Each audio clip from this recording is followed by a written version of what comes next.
I'm Brendan from Plen.com.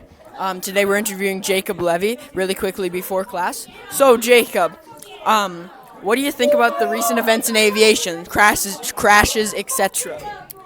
I don't know. It's really interesting that there's been a bunch recently in time, and those kids are being annoying.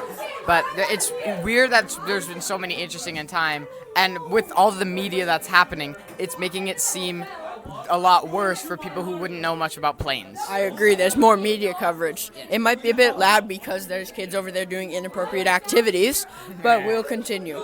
So, with the recent Delta CRJ 900 flipping over at Toronto, luckily nobody got injured. But I think you really hit the nail on the head there when you said that media coverage is covering aviation accidents more.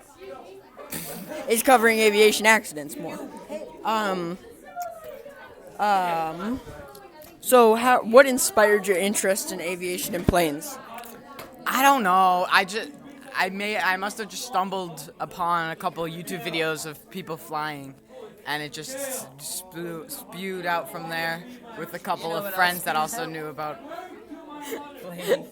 Anyway, I heard you went on a recent trip to Los Angeles, America. There's a lot of things going on in America. Anyway, how was that? It was pretty good. What plane did you fly on? For my flight there, I flew on a 737 MAX 8, and for my flight back, I was just on a regular 737-800. Did the doors stay intact?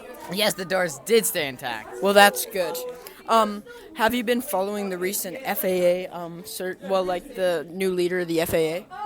No, I actually haven't seen anything about that. Oh, anyway, now let's talk about Boeing and their issues with quality control, including, but not limited to, the Alaskan door plug. Anything about that? I don't know. Okay. It's very interesting that Boeing just suddenly stopped being consistent with their stuff and being safe. It's just interesting. I actually wrote an article about it. Part of it is Boeing was transferred ownership to now investors who only care about making money. And when you have a company that's like a plane company that should be focused on safety, but it's only focused on making money, a lot of bad things can happen. So I think Boeing's have lots of issues with quality control in their planes, and that's causing lots of defects. I think we're gonna have to end our interview here. So any last words, Jacob? Chicken nugget. Any last words? Okay. Well, that was a good interview. This is Brendan reporting from Plen.com, and thank you for your time, Jacob. Thank you for your time. Yeah. Okay.